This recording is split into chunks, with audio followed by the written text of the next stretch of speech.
On February 2nd, 36 teams opened the campaign in Winston-Salem to begin the longest quest to the championship in all of sports, traveling across North America, tackling the ups and downs and the twists and turns of this season.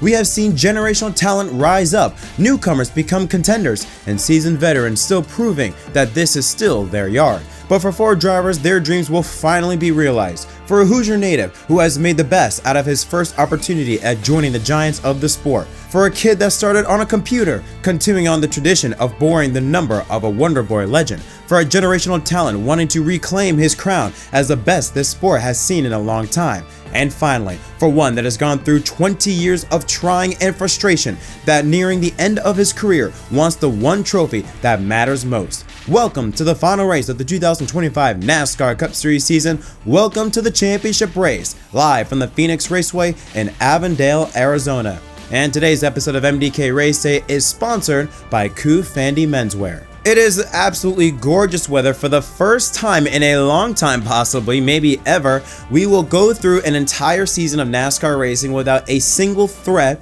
of weather, and the conditions here tonight in the desert are going to be hot but beautiful. Temperature in the low 90s, no chance of rain, no cloud in sight, slight wind through the racetrack northeast at 5 miles an hour, wind gusts only a slight more at 8 miles an hour throughout the day. And welcome everyone back to episode of MDK Race Day. My name is Jet. Hope we're having a wonderful day. That is right, the final race of the NASCAR season for 2025 is here.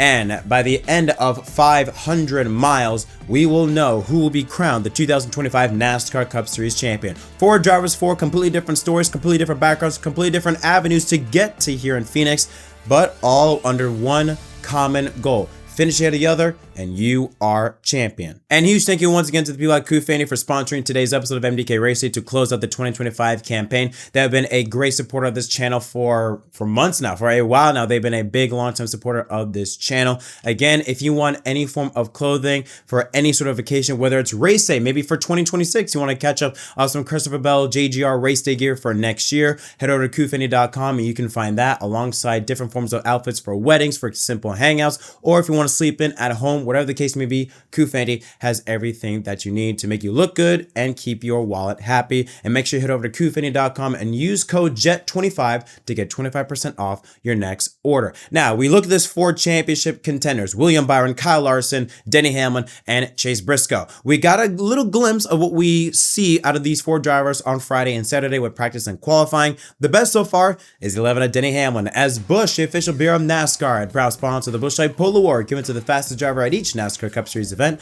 Busch Light congratulates Denny Hamlin for his 48th career Cup Series pole in his career in his 721st career start. It's his fifth pole here in 2025 and his fourth here at Phoenix with the speed of 133.759 miles per hour. Since 2020, Busch Beer has invested more than $50 million, becoming a premier sponsor of the NASCAR Cup Series. So here's a look at the starting lineup for the 2025 NASCAR Cup Series championship race from the Phoenix Raceway. The top three are all championship contenders. Denny Hamlin, like I said, gets his fourth career pole here at Phoenix, the 40th of his career. To his outside is a 2023 Spring Phoenix winner, William Byron, in the 24 car. Row 2 has Kyle Larson once again starting third for the second week in a row. He won here back in the fall of 2021 to get his first Cup Series title. To his outside, Austin Cindric, good run for him in the 2 car. Rounding out the top 5 is his teammate Ryan Blaney, who won the championship in 2023. Has a really good record here, was really fast this weekend so far here at Phoenix. How about Carson Hocevar? Great run for him,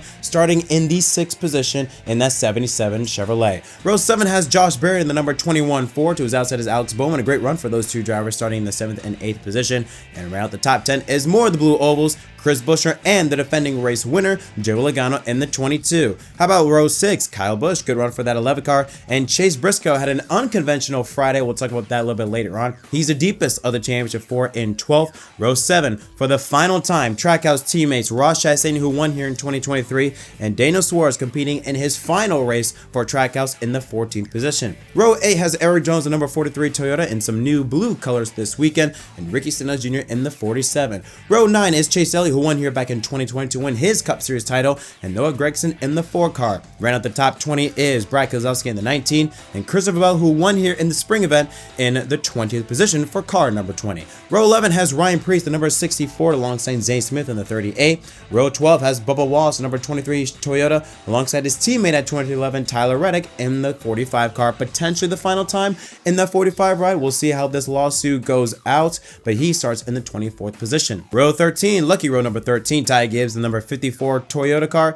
and to his outside is Austin Dillon in the 3 ride. Row 14 is Cole Custer and John Hunter Nemechek, and Justin Haley in his final ride with Spire Motorsports in the number 7 car. He starts alongside Todd Gillen in the 34 position, rounding out the top 30. Row 16, Shane Van Gisbergen in the number 88 Chevrolet, alongside Riley Herbst in the 35 Toyota. Cody Ware and Ty Dillon make up row 17. Row 18 is made up by JJ Yeley and Casey Mears back in the 66 ride to round out the campaign. And rounding out the 38 car field is Spire Motorsports' Michael McDowell and AJ Allmendinger, who was not able to post a qualifying lap starts in last position. Here's a look at the odds to win the NASCAR Cup Series Championship race. Now, no surprise that the top 3 are occupied by the Championship 4. Hamlin, best odds at plus 285, Byron at plus 300, and Larson at 330. Ryan Blaney at plus 400, Christopher Bell at 900, tied with Chase Briscoe. Joe Logano at 1500, 2500 to Ross Chastain, 3000 for Chase Elliott, and Tyler Reddick at plus 4500. Now, if we were to take a look at the Championship 4 odds, Denny Hamlin, the best odds at plus 200, William Byron at plus 210,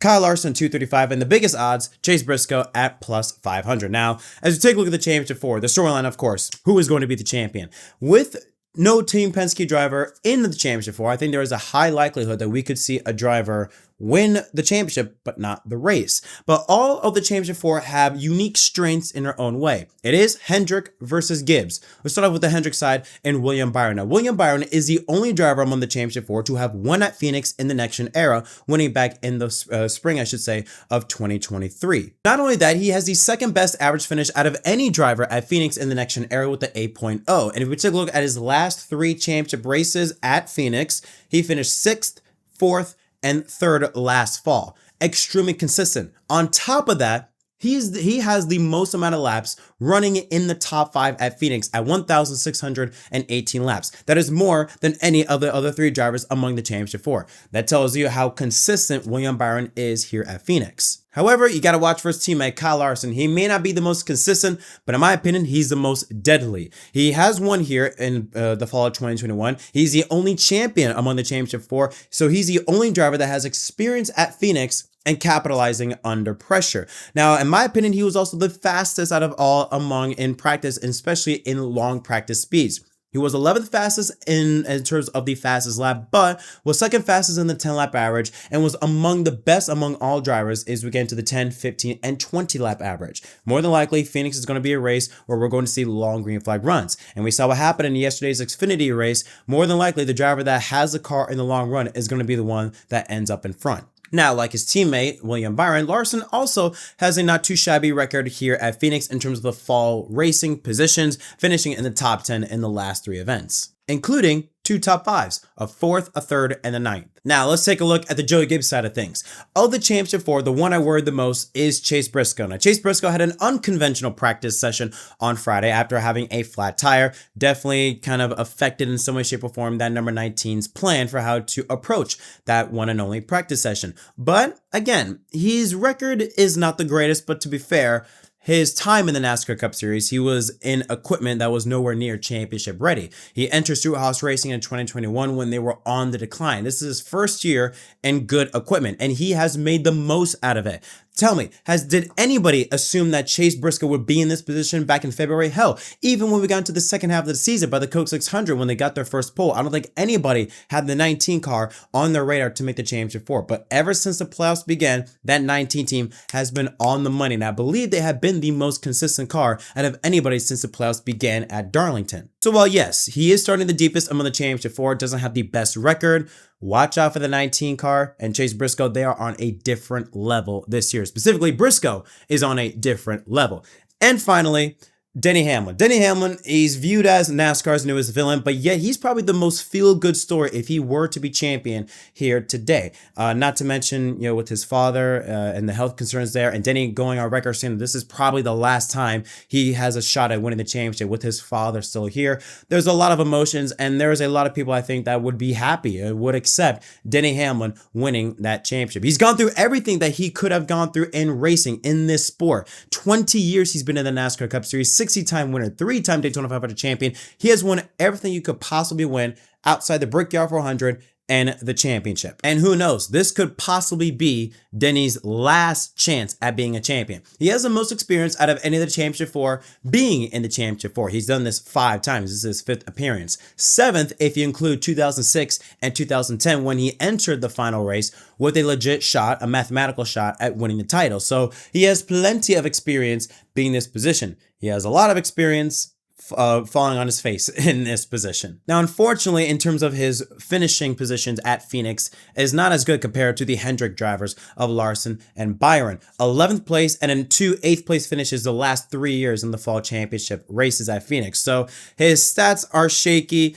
It's not as confident, I think, as many people would like to assume. However, that 11 car is entering this race with a ton of confidence, winning the pole, and was also not too bad among practice speeds. As we take a look at my fantasy lineup for the final time, I can't use Blaney and I can't use Hamlin because since I use them all, I have no more usages for them. So we'll use the other 2 championship 4 contenders of Larson and Chase Briscoe. I got Joe Logano in my lineup, Christopher Bell in my lineup, Chase Elliott, who was really good here in the practice session, and the 2023 winner, Ross Chastain, in my garage. But the driver that I have winning, I do think it will also be a race that the champion will also win the race. That's what I'm trying to say. I was leaning at giving the race win to Blaney, but you know what? I'm going to stick with it. I do believe the championship 4 got some more tricks up their sleeve, and I think will be faster. And because of that, I think the driver that will win the race and not only the championship is not going to be the 11 of Hamlin. I was originally going to pick him, but I'm going to give the nod to Kyle Larson.